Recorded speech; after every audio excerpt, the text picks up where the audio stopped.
Hola, bienvenido. Hoy traemos al canal Continuemos Informados un nuevo capítulo. Este es el cruel desenlace en el caso de María Taxan Ulate. Pero déjeme ponerle en contexto.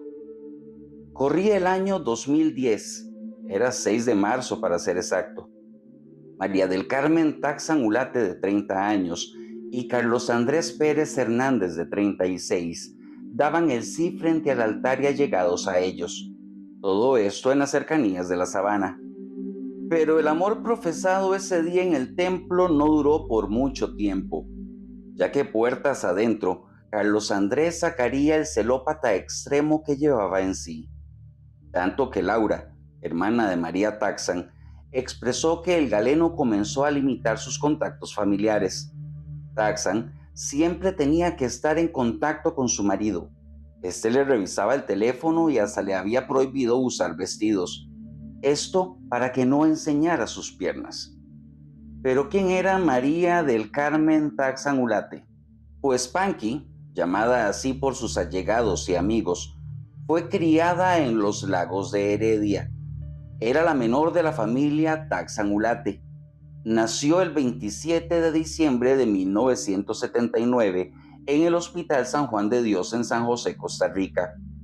Fiel amante de los peluditos, tenía 2 perros, Cookie y Perillo.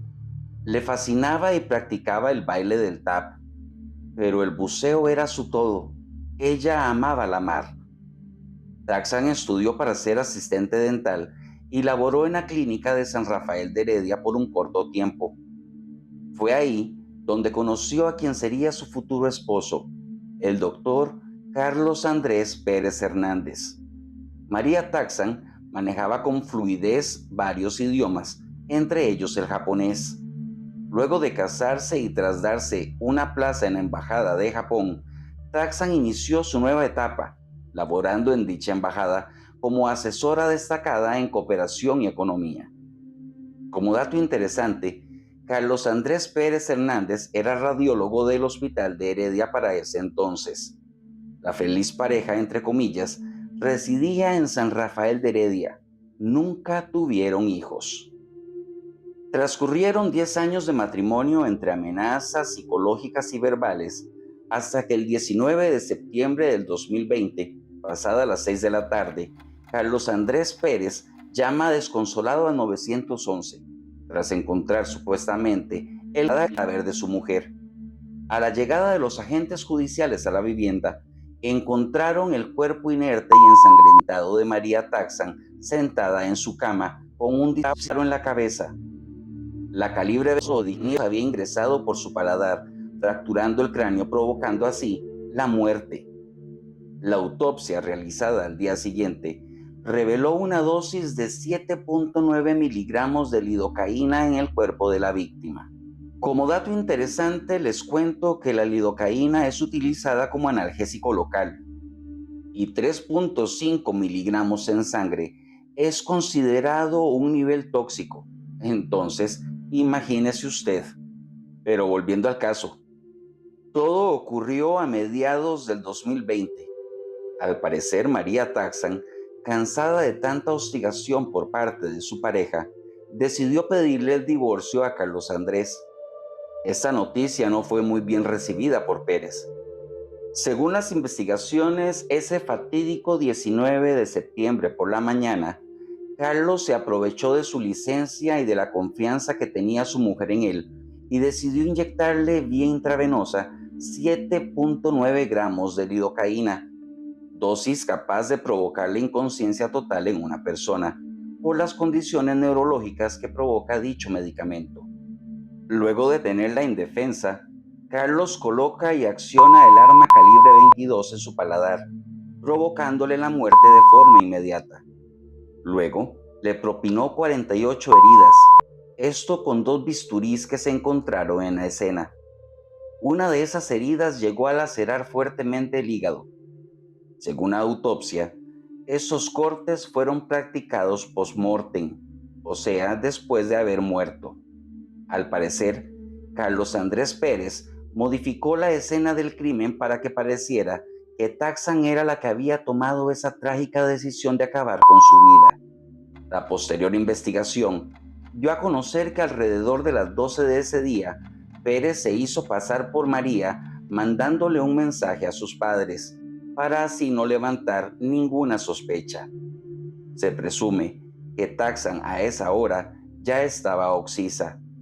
Esta, como otras inconsistencias, llevaron a los investigadores a sospechar principalmente del doctor Carlos Andrés Pérez Hernández. Al avanzar la investigación, los agentes judiciales dieron con las cámaras de seguridad de los vecinos de la pareja, las cuales advierten la presencia de Carlos en el siguiente espacio temporal.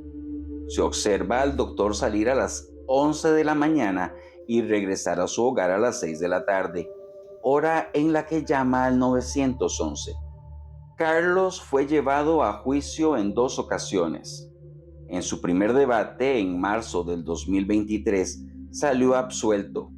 Esto tras haber dudas por parte de los jueces en cuanto a la responsabilidad del galeno en este caso. Sin embargo, esta sentencia fue apelada por la Fiscalía y por los defensores privados de la hoy fallecida, llevando el proceso a un juicio de reenvío, el cual finalizó el 19 de agosto del 2024, acusando unánimemente al doctor Carlos Andrés Pérez Hernández como el único autor del femicidio en contra de su pareja sentimental, María del Carmen Taxan Ulate, dándole, según la Ley de Penalización de la Violencia contra las Mujeres, en el capítulo 1, artículo 21, una pena máxima de 35 años en prisión, dándose así fin al calvario por el cual pasaba la familia Taxan Ulate. No olvides que si sabes o sos víctima de algún tipo de agresión, llama confidencial y gratuitamente al 808.645 del organismo de investigación judicial o al 911. Conviértase en un o una superhéroe. Recuerde que usted, sí, usted, puede salvar una o más vidas. Y hasta acá otra indagación más en el canal. Regálame un like, suscríbete si te gusta este tipo de investigaciones y comparte el video si crees que otra persona puede necesitarlo. Esperando que el video haya sido de su agrado, me despido. Recuerda que... La gente está muy loca. Eso es todo, amigos.